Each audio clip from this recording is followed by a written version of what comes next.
They snuggle, they kiss, they sleep with me, everything. Your animal companion understands you more than you may realize, and it turns out we understand less of them than we think we do. So what can we do to keep our pets and ourselves healthy? The morning medical update starts now.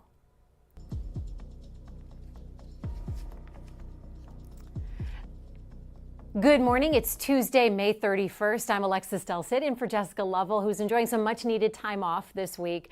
Thank you for joining us here on Facebook, YouTube, and Twitter.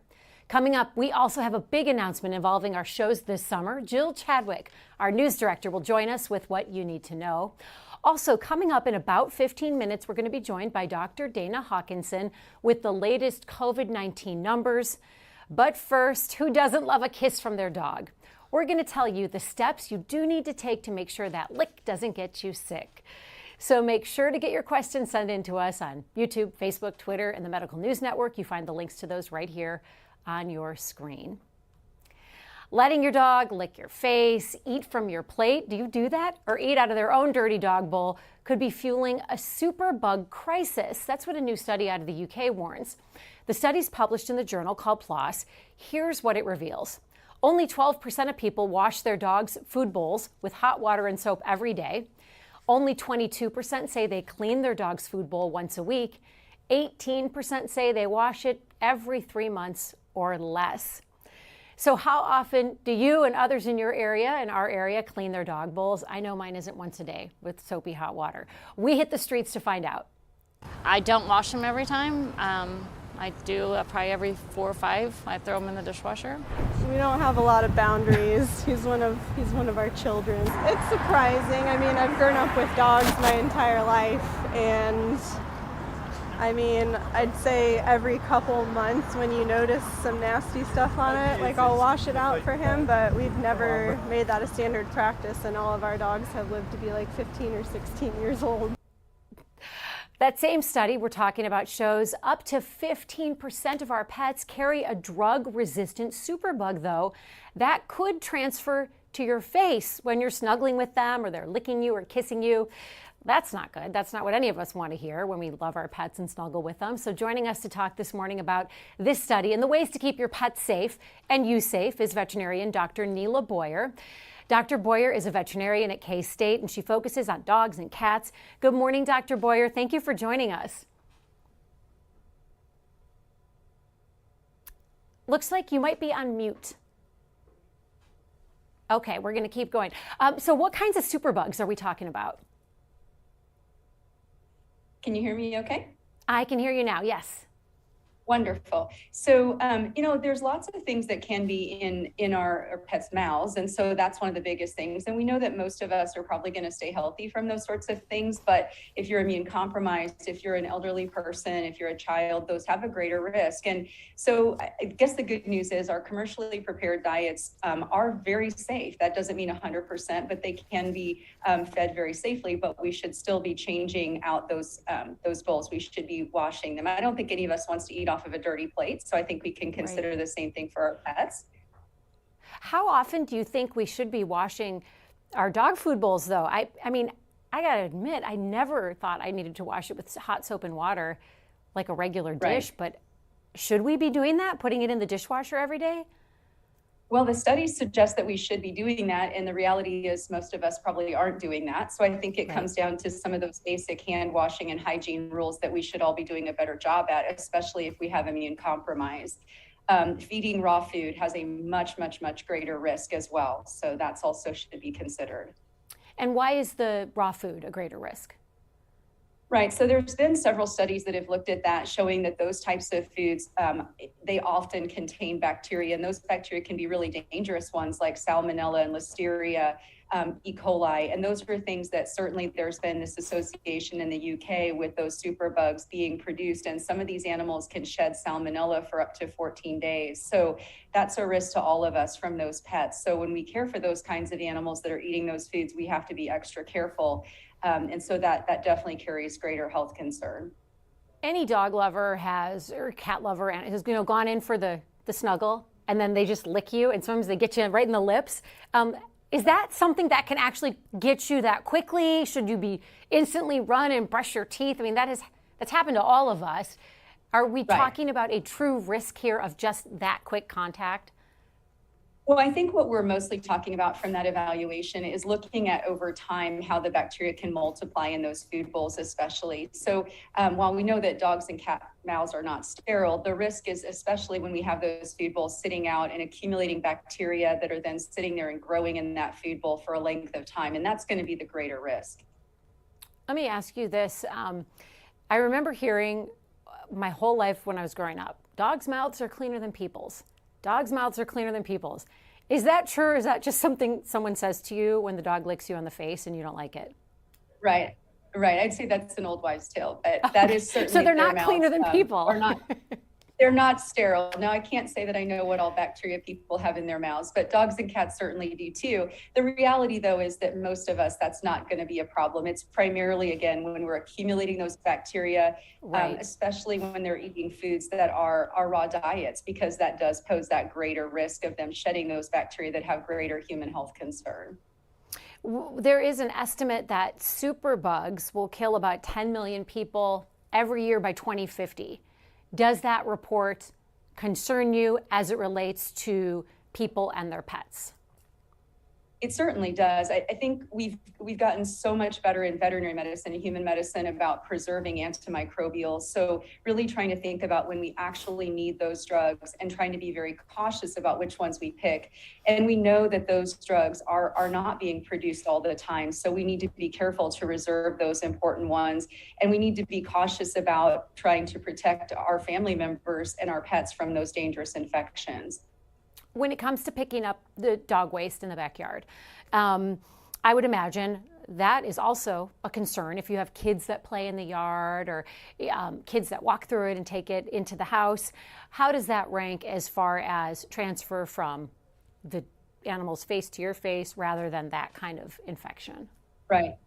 Right. So with many, and I would say most of the fecal bacteria that can cause human disease, they have to be in the stool in the environment for a period of time before they're transmissible, especially for the parasites and the protozoa.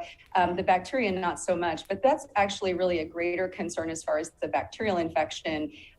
As far as parasites, the risk is from the environment primarily. So having an uncovered sandbox, going to the beach and playing in the sand that doesn't get washed and cleaned regularly, those are a risk to especially little kids. So they should be making sure to wash their hands and, avoiding putting, obviously, little kids love to put dirt in their mouths and things like that. So that's where we need to be more cautious if they're playing in areas where the stool and feces could have been in that environment. So, a dog park, for example, where we accumulate that kind of material is a greater risk. I want to ask you a question about cats because you also are an expert in felines. People have the litter box in their house for the cat. Then the cat walks on the counter. They're in the litter box doing their business and they're on the counter or the kitchen table or the top of the refrigerator. Why don't we see more people get sick from that? Or do we and we don't know it? Right. And I think, again, it comes down to the risk is still relatively low for most people. It's going to be a greater risk. We know that there are things like toxoplasmosis, which our doctors talk to us about when we're pregnant, and making sure that we're not cleaning the litter box, especially as it is allowed to sit in the feces and the waste. It's going to have this greater risk of transfer to women. But that risk also occurs from raw meat, for example, if we're handling those sorts of things during pregnancy. So really basic measures that we shouldn't be feeding a cat up on the countertop to encourage them to get up there, that we should be wiping down those surfaces before we prepare meals. And for majority of people, that's going to be fine. If you are somebody who has immune compromise, we just want to be more cautious and conscientious about those things. When it comes to other animals besides cats and dogs, people have a pet bunny or people have chinchillas, animals of that nature. Is that the same concern? I've long since not practiced on a lot of those little guys, but I can tell you about many of the reptiles. Those have a greater risk of salmonella. So anyone who's handling those kinds of animals, we need to be making sure that we're washing our hands immediately after handling, especially if we're going to put our hands in our mouths or near our faces. Those species are going to carry much greater risk. So for those of you just joining us, we're talking to Dr. Neela Boyer, a veterinarian at K-State. This all started with us trying to figure out how often we should wash our dog bowls with hot soap and water. So are you a dog owner? I am. How often do you wash your dog's bowl? Well, I have a new puppy and he's messy, so I am doing it more often on the order of what they're saying from this study. But that said, have I always done that? No, I think this study brings awareness to the need to be doing that, especially if you are battling any health concerns. And especially if you're feeding canned foods. And I mentioned raw diet as well, which, we could go into a whole lot about the safety measures there. But in general, a commercial diet is much safer. But still, I think I'm getting better about doing it more often based on this information. Well, if you have a new puppy at home, anyone who's had a new puppy knows you don't have a lot of free time. You're just chasing them around from room to room as they try to chew up everything in sight. We're going to keep Dr. Boyer here because we have more questions for you coming up. And in about 2 minutes, we have some great news. Okay, we've told you the icky stuff, but coming up in a couple of minutes, we're going to tell you why having and loving a pet could keep your child free of at least one disease. So we're going to get to that in a minute. We also want to go to your questions from our community. Let me check it out here. I know they're coming in. Okay, Anne has a question. Anne Sulentrop, and this is a COVID question for Dr. Hawkinson. After getting a booster for COVID, would a COVID test always turn positive? No, it shouldn't turn positive. After vaccination, you should not have any positive COVID test. That's not how the vaccine works. So, short answer to the question, you shouldn't have a positive test after the vaccine, again, unless you were infected. I had people that knew I was going to be filling in for Jess today, and they all wanted me to ask you, what is your stance now on going out to the bars and the restaurants in Kansas City as we hit the summer months without masks on? I mean, that was resounding, and people asked me that in 10 different ways. So yeah, again, I think it's taking that risk into account, understanding your risk, your bubble's risk. Are there people who are more at risk of of severe disease? So doing that is the first thing. The next thing is obviously being up to date with vaccination. And then just doing all of those things. We know that cases are increasing. We know the virus is circulating here around our community. So it's really taking that individual risk into account. But I would say the most important thing is being up to date with that vaccination. We're going to get to the updated numbers in a second, but I want to ask if there are any reporter questions on the line. Any questions from reporters? Zero right now. Email them to us if you have any. We'll ask Dr. Hawkinson later on. Dr. Hawkinson, Medical Director of Infection Prevention and Control. Love the latest numbers. Yeah, they're still pretty good. We are kind of, again, seeing more circulation of the virus around the community as around the nation. Our active infections are still pretty low, not in that single digits anymore, but 11 active infections, 1 on the ICU, but luckily none on the ventilator, and 7 in that recovery period. So we are still seeing a trend nationally of increased cases that are being reported, but also increased hospitalizations. Right now around our community, I think we're still doing very well. There's a new report that shows that the elderly still make up most of the COVID-19 deaths. Can you tell us why that is? Yeah, I mean, I think we know one of the biggest risk factors for severe outcomes is age, and I think that has to do with a lot of different things. Number one, it is more comorbidities. As you get older, you have more diagnoses of things like heart disease, lung disease, kidney disease, diabetes. Also, as you age, you do have some decrease in your overall immune function as well. We believe that is part of it. So it's a multitude of factors. But yes, age continues to probably be the highest risk factor for chance of getting to severe disease. We have news out of Shanghai. Shanghai is posed to ease its restrictions as the infections there fall. What impact do you see that having on us here in the United States? Well, I think it's going to be interesting to see exactly what happens in Shanghai and China in general. We know also that North Korea is supposed to be decreasing some of their restrictions. We'll see how it impacts that country itself as far as medical capacity and how those things go. We know it's going to be important moving forward because we know when there are shutdowns in China and in Southeast Asia, we know that can impact supply chains and production and all that. So I think hopefully this won't have too much of an impact there. And again, hopefully for those communities won't have too much of an impact for severe disease and death, obviously. When we think back to a year ago, Memorial Day weekend, it felt like COVID was at the tail end. We were taking our masks off, traveling, celebrating, felt like it was over. However, cases were, I believe, 5 times higher yesterday as people celebrate. honored Memorial Day and Yeah. enjoyed each other's company and returned to those pre-pandemic levels, where do you see things going?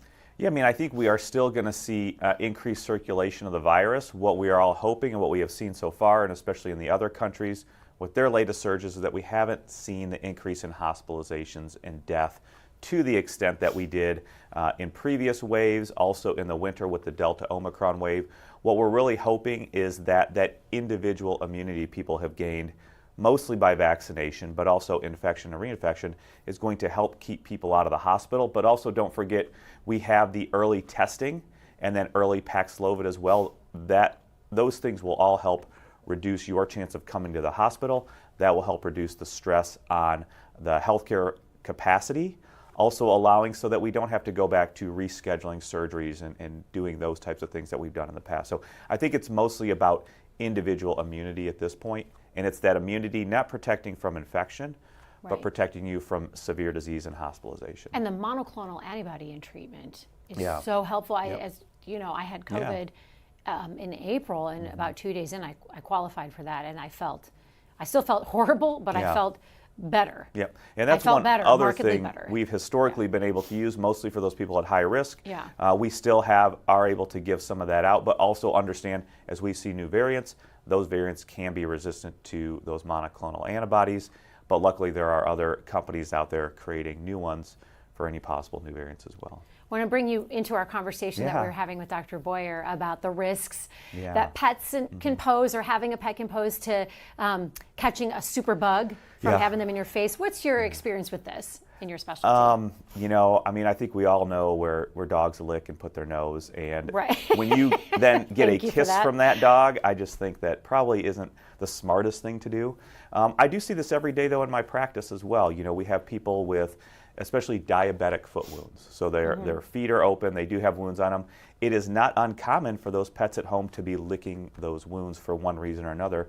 And we do see those infections with those specific bacteria that we know are found in animals' mouths, particularly dogs. So it is an issue. I just continue to reinforce the fact that it's probably a better idea if you're not letting your dog lick you. Sometimes you don't have a choice. Have you know. met my dog? No. She knows what she wants and she goes in for it. Okay. She will lick your face even though you Just are an wash your infectious hands disease. well and wash your face. Wash your face. Thank you for that. Okay, the questions are starting to roll in, both for you and Dr. Boyer. I'm going to ask this one to Dr. Hawkinson. Yeah. Let's see. Katie writes, does the University of Kansas Health System recommend Evushield? Yeah, oh, absolutely. We are doing it. We have a tiered system and What a is lottery that? system. So Evushield is Evushield. a prophylaxis monoclonal antibody that is given to people who cannot take the vaccine for a medical reason or for one reason or another, or even if they've had it, they are high risk of not having an immune response, i.e. they are on some immunosuppressive drugs. So this is a monoclonal antibody injection. We are getting supplies. We do have a system to get those people who are unable to get the vaccine to get it. We are giving it on a daily basis in our clinics for those doctors that have those, especially those immunosuppressed patients. And then one more question for you, and then we're going to get to the good stuff, the Yeah. good news about owning a pet. Kathy wants to know, I've known several here in Southwest Missouri having COVID for a second time. All are vaccinated. Yeah. So when should they get the next booster? Yeah, so the typical recommendation or guidance for the CDC is really after you've had COVID, and this is still true from what I understand, you don't really need it for 90 days. You don't need the booster or anything. You are considered somewhat immune. Don't have to be testing again. What we have been saying here on the show is really any time in that 8 to 12 week period after the acute infection, it's reasonable and okay to go get that vaccine. Now, certainly you can wait if you've just had it and we think the numbers are going down, or it's the same variant. I think that's important as well. And then wait till longer, maybe wait till earlier in the fall when there might be some new recommendations for boosters. So really the general guidance is at least 90 days. We've been saying, the 8 weeks to 12 weeks, which it was still in that time period, but there's no specific hard and fast guidance for that. We want to continue our conversation with veterinarian Dr. Neela Boyer. She is a veterinarian at K-State, specializing with cats and dogs. We thank Dr. Boyer for being with us. So we told you the creepy stuff, now for the good stuff about having a pet. There is so much good about having a pet. There is another study showing that long-term pet ownership could help older adults retain their cognitive skills. Dr. Boyer, why is that? Right. That's a really interesting thing to look at. So we've known for a long time the benefits of pet owners or pet ownership, I should say. And here we look at specifically cognitive function. And so for one, we know the health benefits of owning a pet as far as being responsible for feeding the animal, being responsible for exercising the animal. And so we know that health and cognitive function, physical health, go hand in hand. But here it also looked at over 5 years of pet ownership, those benefits. And even before 5 years of pet ownership, there were benefits where people were maintaining some of their sayings, words that they were choosing, that they would remember things a bit better by having an association with pet ownership. So I think it's really a fascinating look at how we need to be supporting that ownership in those. And these were 65 years of age and older people that were maintaining a stronger cognitive skill as they got older. So very exciting information. We should be supporting pet ownership, especially in those older people. Dr. Boyer, I'd love your take on another study that came out. And there have been a bunch of these studies about dog breeds. And this particular study shows that the breed does not predict behavior. And they studied more than 18,000 dogs for this. Do you agree in your professional experience? And what have you seen as a veterinarian? I 100% agree with that. So with regard to this study looked at that, and they said that about 9% of the traits were associated with breed specifically. So we see that all the time where somebody adopts a breed and they expect a certain characteristic profile from that animal. And really, dogs have lived with us for 10,000 years. They've been watching and learning from people, but we've only been modifying breeds for a small amount of time relatively. And so really thinking that breed alone is going to make up that determination is very naive. So this study proves that there is a lot that goes into how a pet behaves and how they respond to stressors in their world. And a lot of that comes down to environmental modification. I have a question for you about leptospirosis, also called lepto. A lot of people will refer to that in short. A life-threatening bacterial disease. Dogs can get it. Veterinarians and researchers at the University of California believe they've developed a new way to detect it using artificial intelligence. Can you tell us a little bit about that? Yeah, this was a study that was just released, and some really exciting data out of this, where they studied for over a year dogs in the hospital that were being tested with basic laboratory testing that we'd look at for any sick animal that they'd be considering leptospirosis. And what they found is that in a subsequent use of that data, they showed that they were able to predict with 100% accuracy who was going to have leptospirosis based on that basic lab work. And so really exciting that hopefully in the future we'll have that online, where we can go on as general practitioners, as specialists, and enter some of that basic laboratory testing that we're doing in a patient we suspect lepto, and predict the likelihood of them having that, so we can start earlier treatment plan for that animal, because early treatment can mean much greater chance of survival. Dr. Boyer, I have a viewer question from Joellen McGranahan. She would like to know, what material do you recommend for pet food bowls? And seriously, if humans don't eat off dirty dishes, why would you allow your pet to do so? Oh, Joellen, I feel so embarrassed. I let my dog eat off a dirty bowl. Yeah. I've been shamed. I will wash Gracie's bowl more often. Buster didn't get it either. Okay, so what's your take, doctor, on the material that we should get for our pet food bowls? Right. I think here where the dishwasher is going to be commonly used by a lot of people for ease. And so making sure that it's a dishwasher safe material. So I would suggest using stainless steel or glass, porcelain type of material that can be cleaned, I guess I should say, in a dishwasher. Or if you're going to use the sink, dishwashing soap, hot water was also shown versus cool or lukewarm water to have a better ability to kill those germs. So I think anything that can go into the dishwasher is probably going to be a safer bet, and anything that doesn't have a lot of porous little material in it, that you can easily clean it and remove those. Today, I believe in the British newspaper, The Guardian, saying that cases in Britain have come down. What does that mean for us here? I know, he writes, he continues, that the trends in the UK often precede similar ones in the US. Yeah, Isaac, thank you. He always keeps Keeps me you up on to your date toes. with the latest news. So certainly seems to be true, especially in the UK and obviously South Africa.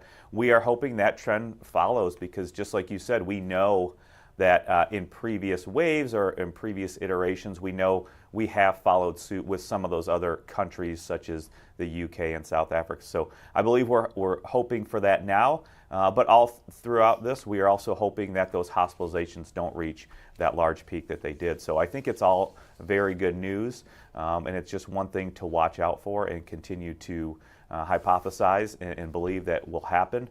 But time will tell. But we certainly believe, because we have seen this in the past, that probably the same trend will happen as well.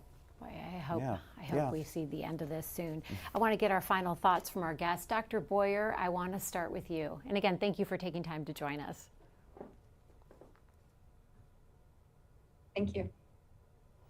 Do you have any final thoughts that you'd like to share with our guests about this topic? Specifically, which one are we referring to? Sorry. Oh no, I'm talking about the whole 9 yards. Whether it's clean your dog's bowl, Alexis. Don't let the dog's bowl go too long with being dirty, or it's talking about breed-specific trends, things of that nature, or even the benefits of owning a pet. I love when veterinarians talk about that. Yeah, well, I'll talk about the benefits of owning a pet. I mean, we know that the health benefits are there. We know that children that are, when they're young, when they have a pet, some of those health risks like asthma can go down. We know that now there's data to show us the cognitive improvements. And I really do appreciate them looking at a study of 18,000 dogs to assess behavior, because we've known that for years in the veterinary profession, that we should be gauging dogs individually rather than by a breed profile. So I think it's wonderful news to see that type of work being done. I also think that looking at the benefits, dogs have been living with us for so long, and looking at how they can interpret human behavior, how they can help us to also navigate our world, and how they listen and how they learn from us. It's fascinating, and it's something that the benefits we're currently learning that, but there's so much more to come. Dr. Hawkinson, any final thoughts? Yeah, I mean, I agree. I think pets are extremely great and wonderful and provide so many benefits. And just to paraphrase Dr. Seitz, the rules of infection prevention travel with you wherever you are. This includes, especially at home and with animals, whether it's dogs, cats, whether you have reptiles, whether you're giving little chicks to your kids during Easter. We know that's a popular thing. Remember, it's vitally important to wash your hands, especially if you're having any excrement from the animals, or just holding and letting the animals lick your hands. Continue to do that good hand hygiene. That will help keep you safe as well.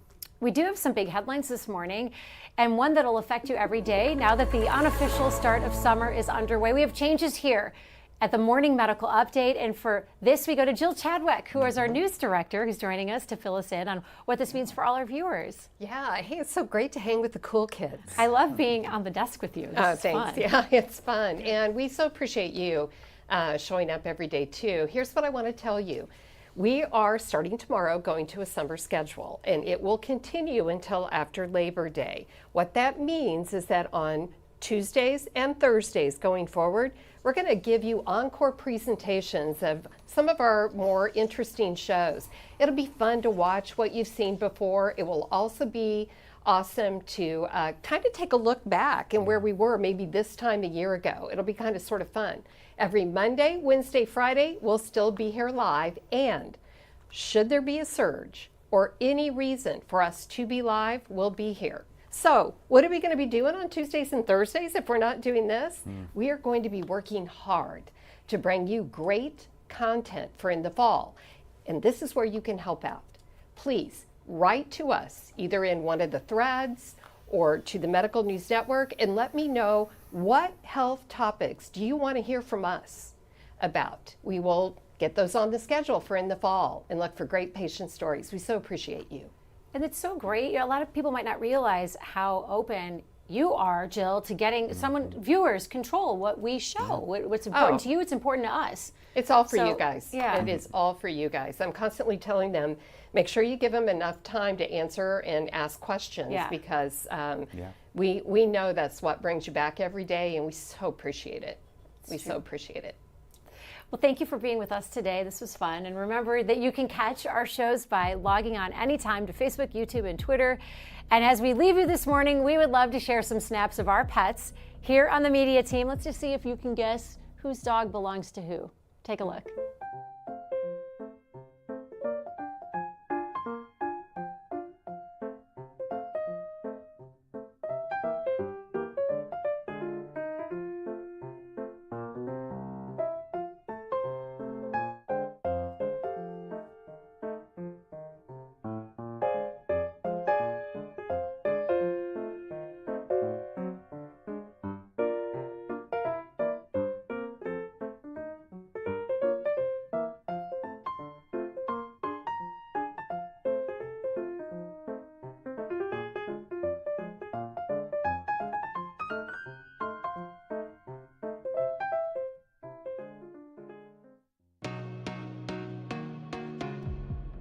Forget phasers or warp drive. Did you know that NASA has played a big role in a lot of medical advances here on Earth? Coming up Wednesday on Open Mics with Dr. Stites, the science behind the research helping those with cancer, reproductive issues, and even your DNA.